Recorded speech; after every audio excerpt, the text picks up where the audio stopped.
한국은 이기적이고 또 집단주의가 판을 치고 있다고 합니다. 튀지 마라 정 맞는다 라는 말이 어른들의 가르침이라고 합니다. 반면 일본은 한국과는 다르게 질서를 유지하고 있다고 합니다. 그런데 하버드대 교수의 발길을 돌리게 만든 건 한마디의 말이었답니다.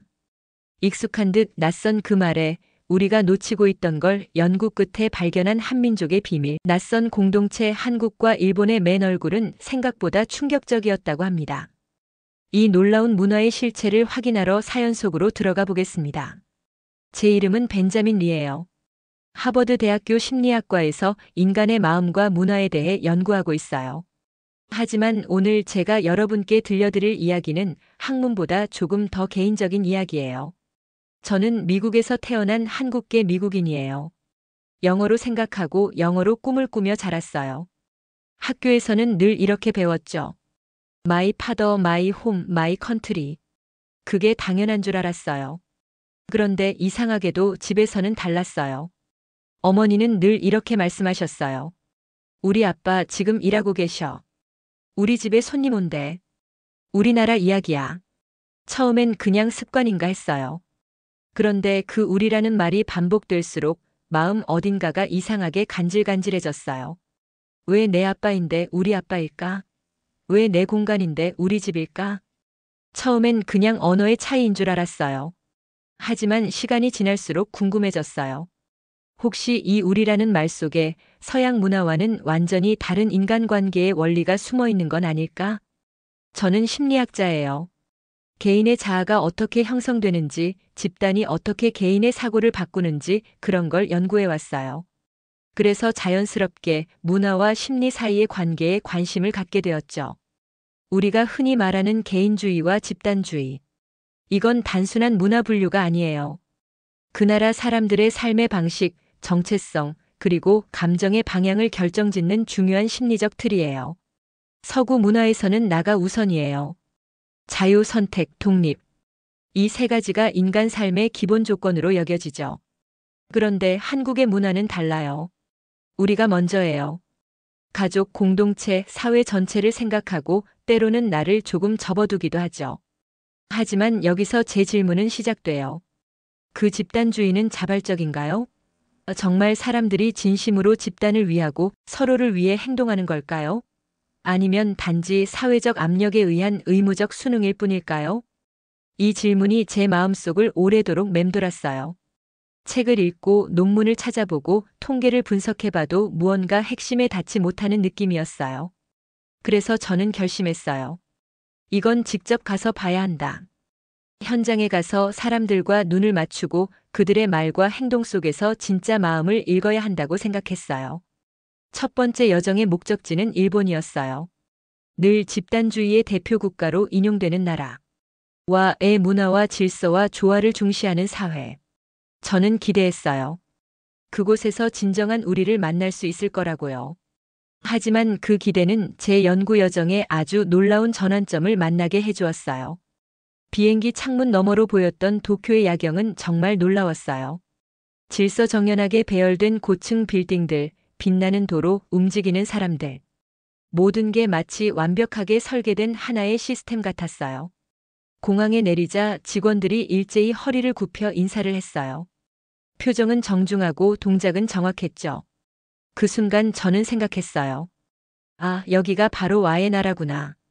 도심으로 들어가니 그 인상은 더 강해졌어요.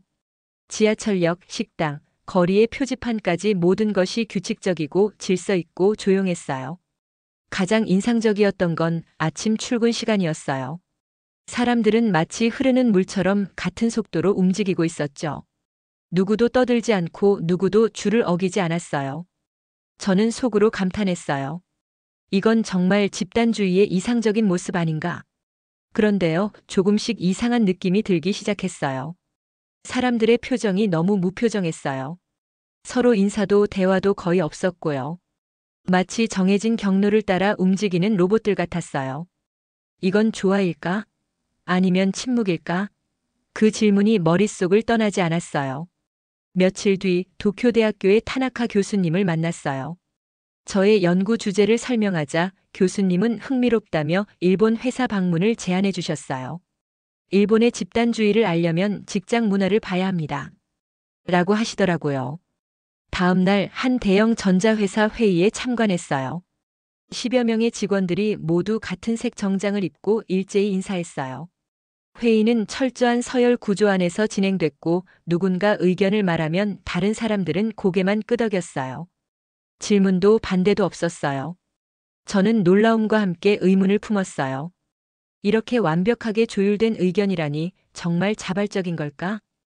회의가 끝난 뒤 화장실에서 우연히 들은 대화가 제 생각을 흔들었어요.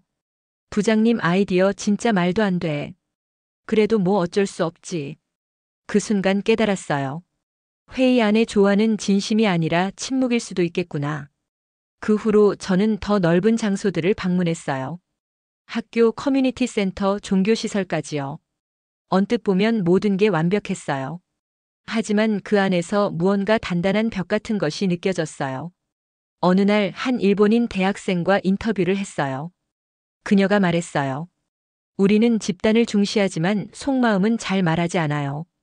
그게 우리 방식이에요. 그때 처음 들은 개념이 있어요. 혼내와 다테마의 속마음과 거칠애를 구분하는 일본의 정서 체계였어요. 저는 그 말이 너무 인상 깊었어요. 왜 집단 속에서 살아가면서 사람들은 마음을 감춰야 할까? 그게 집단주의의 본질이라면. 그건 제가 찾고 싶었던 진짜 공동체와는 조금 다른 것 같았어요.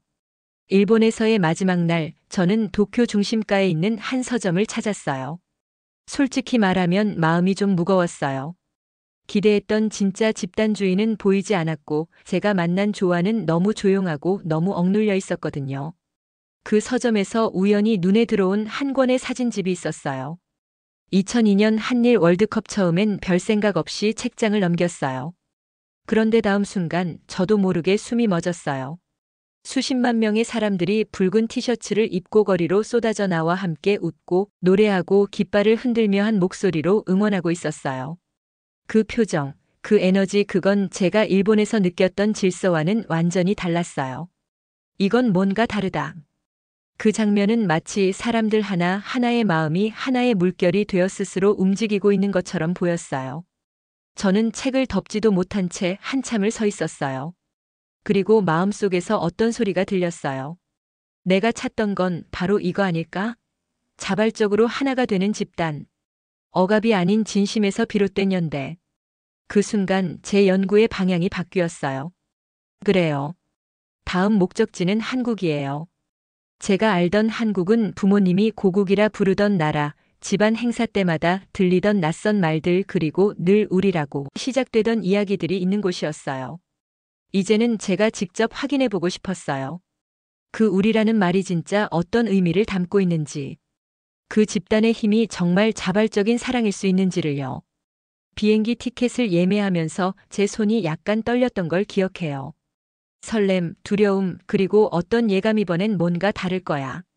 비행기 문이 열리고 인천국제공항의 공기가 제 얼굴에 닿았을 때 저는 뭔가 다르다는 걸 직감했어요. 공항은 바쁘고 붐볐지만 어딘가 부드럽고 인간적인 온기가 있었어요. 출입국 심사대 직원은 정중하게 미소 지으며 저를 맞이했어요. 어서 오세요. 그 말 한마디에 제 어깨가 스르륵 내려앉았어요. 그건 훈련된 친절이 아니라 진심이 담긴 따뜻한 환대처럼 느껴졌어요. 공항 리무진 버스를 타고 서울 시내로 향할 때 버스 창밖으로 보이는 풍경은 활기로 가득했어요. 가게에서 손님을 반기는 사람들, 길거리에서 웃으며 대화하는 친구들, 지하철역에서 노인을 부축하는 청년들. 그리고 사람들의 표정이 살아있었어요. 그건 일본에서 보았던 침묵의 얼굴들과는 확실히 달랐어요. 게스트하우스에 도착하니 문을 열고 나와 저를 맞이한 건 한 할머니였어요. 어서 와요. 먼 길 오느라 힘들었죠? 그리고는 김치와 과일을 내오셨어요. 제가 감사하다고 인사드리자 할머니는 고개를 저으며 이렇게 말씀하셨어요. 아니에요. 우리 집에 온 손님인데 당연한 거죠. 그 말이 저를 멈춰 세웠어요. 우리 집. 그 순간 무언가 가슴 깊은 곳에서 울렸어요. 나를 처음 본 사람인데 왜 우리 집이라고 할까? 그건 단순한 언어 습관이 아니었어요. 그건 그분 마음속에 자리한 정체성의 방식이었어요. 그 후로 저는 이 우리라는 말을 수도 없이 듣게 됐어요. 우리 집, 우리 학교, 우리 남편. 우리 동네 그들은 자기 것을 말하면서도 늘 우리라고 말했어요. 어느 날 지하철에서 한 장면을 목격했어요. 어르신이 타자마자 젊은 여성이 조용히 자리에서 일어나 말없이 양보했어요. 제가 조심스레 물었어요. 왜 자리를 양보하셨어요? 그녀는 당연하다는 듯이 말했어요. 어르신인데 서 계시면 안 되죠. 우리가 도와드려야죠. 우리가 또다시 그 단어. 그녀는 저를 모르는 사람인데도 우리라는 말로 모두를 묶었어요. 그날 밤 일기장에 이렇게 썼어요. 여기 한국에서는 설명할 수 없지만 익숙한 에너지가 있다. 그리고 나는 그 에너지의 이름이 우리라는 걸 점점 깨닫고 있다. 서울에 온 지 며칠 뒤 저는 서울대학교 사회심리학과 김 교수님을 만나게 되었어요. 그분은 따뜻하면서도 날카로운 통찰을 가진 분이셨어요. 제가 그동안의 경험을 말씀드렸어요. 게스트하우스에서 들은 우리 집, 지하철에서 본 양보, 사람들 입에서 끊임없이 흘러나오는 우리라는 단어들. 교수님은 미소를 지으시며 이렇게 말씀하셨어요. 아마 교수님이 찾고 있는 건 한국의 우리주의일 거예요. 우리주의라는 말 처음 듣는 단어였어요. 영어로도 완벽하게 번역되지 않는 말이었죠. 그 어떤 단어도 이 개념을 제대로 담지 못했어요. 교수님은 말하셨어요. 한국인들은 개인을 이야기할 때도 우리라는 언어를 사용합니다.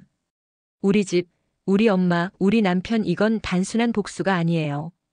이건 정체성의 표현이에요. 그 순간 머릿속에 불이 켜지는 것 같았어요. 우리라는 말은 소속감의 언어였던 거예요. 단지 함께 있다는 의미가 아니라 나는 너와 연결되어 있다는 정서적 선언이었어요. 저는 교수님께 물었어요. 그럼 이건 일본의 집단주의와는 어떻게 다른가요? 교수님은 칠판에 이렇게 쓰셨어요. 일본 시스템 중심, 한국 관계 중심. 일본은 질서와 서열로 집단을 지탱합니다. 하지만 한국은 정의라는 감정적 유대를 중심으로 움직여요. 그 말을 들으니 일본에서 들었던 말들이 떠올랐어요. 그건 다테마에예요. 겉과 속이 분리된 문화. 반면 한국에서는 우리가 도와야죠. 그 말 속에 감정이 그대로 실려 있었어요. 김 교수님은 덧붙이셨어요. 우리 주인은 타인을 내 일부처럼 여기는 감정입니다. 그래서 공동체가 곧 나 자신이 되는 거죠.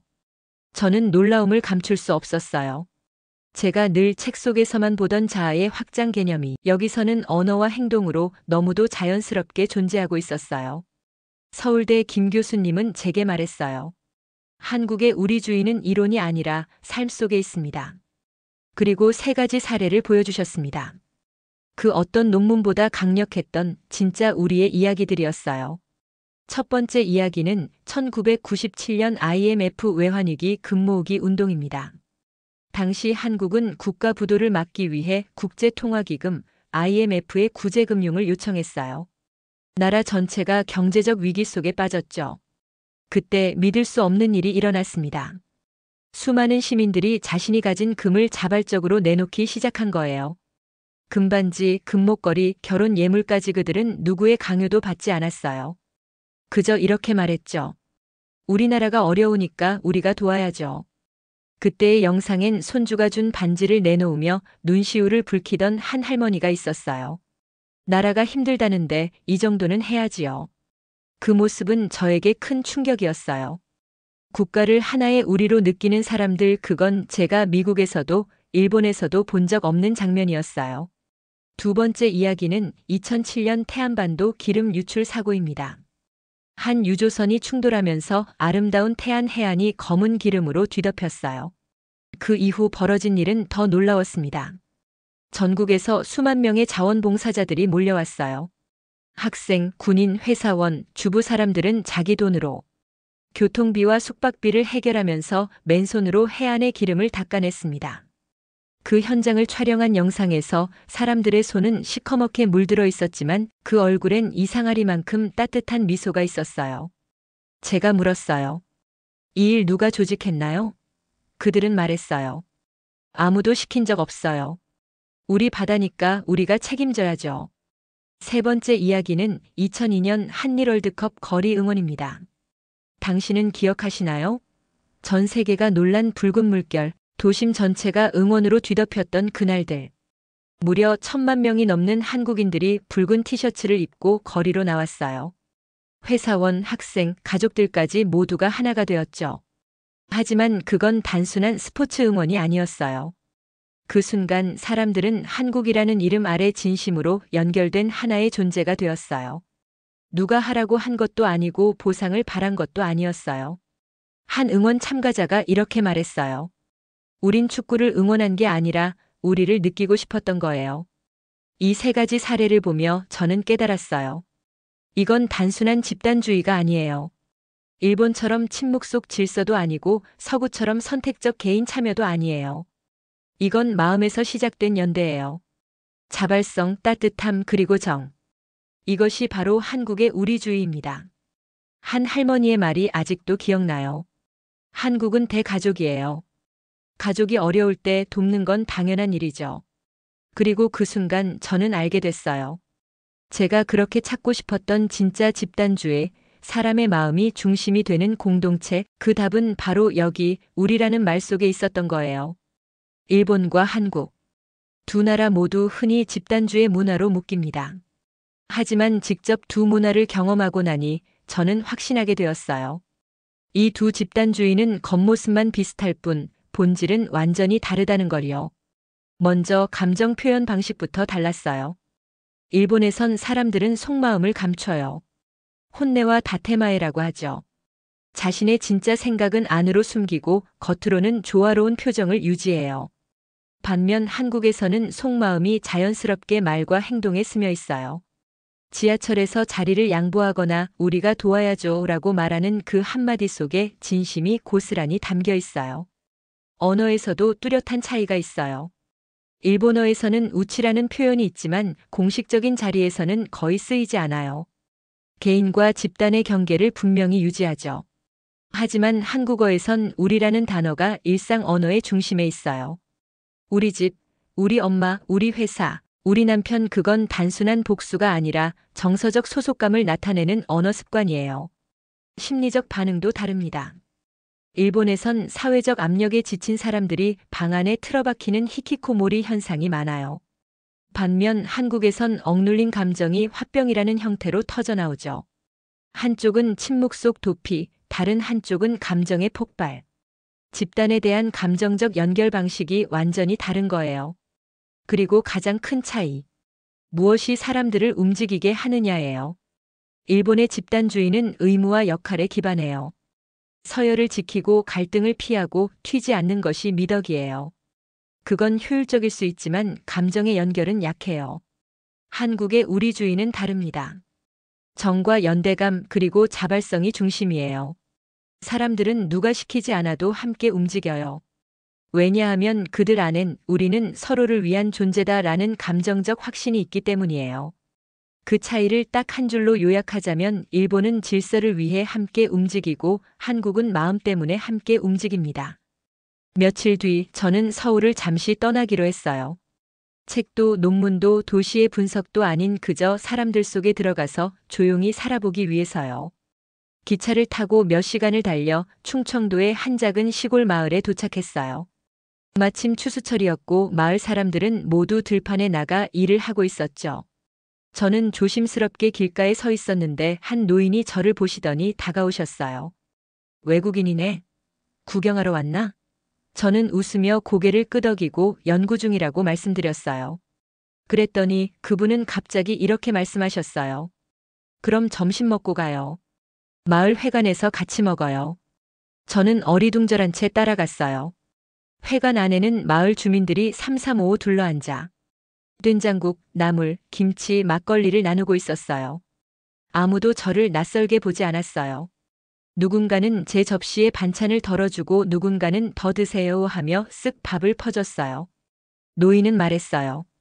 우린 같이 일하고 같이 먹고 같이 살아요. 한국 사람은 서로가 서로를 위해 존재하는 거예요. 그 말을 듣는 순간 마치 시간과 공간이 멈춘 듯 했어요. 이곳 사람들은 자신의 일부처럼 이웃을 돌보고 있었어요. 도움을 베푸는 게 특별한 행동이 아니라 당연한 일처럼 보였어요. 식사 후 마당에 앉아 해질녘 하늘을 보며 저는 조용히 생각했어요. 이건 책에서 배울 수 없는 거구나. 이건 논문으로는 설명할 수 없는 감정이구나. 서로의 이름을 부르지 않아도 함께하는 방식만으로 당신은 나의 일부예요 라고 말하는 문화. 그게 바로 우리 주위의 실체였어요. 서울로 돌아오는 기차 안 창밖으로 흐르는 논밭과 지붕들을 바라보며 저는 일기장에 이렇게 썼어요. 진짜 문화는 눈으로 관찰해서만은 알 수 없다. 직접 그 안에 들어가 함께 숨쉬고 함께 밥을 먹어봐야 비로소 보이는 것이다. 그리고 나는 그 안에서 우리라는 감정을 이해하기 시작했다. 서울로 돌아온 마지막 날, 저는 우연히 아주 특별한 장면을 목격했어요. 서울역 근처 사람들이 줄을 서 있었고 한쪽에선 커다란 솥에서 뜨끈한 국밥이 퍼지고 있었어요. 제가 물었어요. 무슨 일이에요? 한 상점 주인이 수줍게 대답했어요. 오늘이 노인의 날이라 어르신들 따뜻하게 드시라고 다 같이 준비했어요. 누구의 지시도 캠페인도 없었어요. 그저 사람들이 우리 어르신들이니까 함께 밥 한 끼 대접하고 싶었던 거예요. 그 순간 저는 깨달았어요. 이건 문화가 아니라 마음이다. 우리 주인은 시스템이 아니라 사람이다. 제가 찾고 있던 그 집단주의 진심에서 나오는 공동체 정신은 바로 이 땅, 이 사람들 안에 있었어요. 이 경험은 제 연구를 완전히 바꿔놓았어요. 논문 제목도 바꿨어요. 아시아 집단주의의 구조 분석에서 한국의 우리주의 자발적 집단 헌신의 사회 심리학으로요. 그리고 서문에 이렇게 썼어요. 한국은 기술의 나라가 아니다. 마음의 나라다. 진심이 움직이는 나라다. 나는 그것을 우리주의라고 부르기로 했다. 지금도 저는 강의실에서 학생들에게 이렇게 말해요. 우리가 배워야 할 미래의 공동체는 이미 한국에 있어요. 그건 우리라는 말 한마디에 담긴 진심에서 시작됩니다. 이로써 전체 여정을 함께 해주셔서 정말 감사합니다. 이 이야기가 여러분 마음에도 작은 울림이 되었기를 바랍니다. 오늘의 사연은 여기까지입니다. 내용이 유익하고 좋으셨다면 구독과 좋아요는 저에게 큰 힘이 됩니다.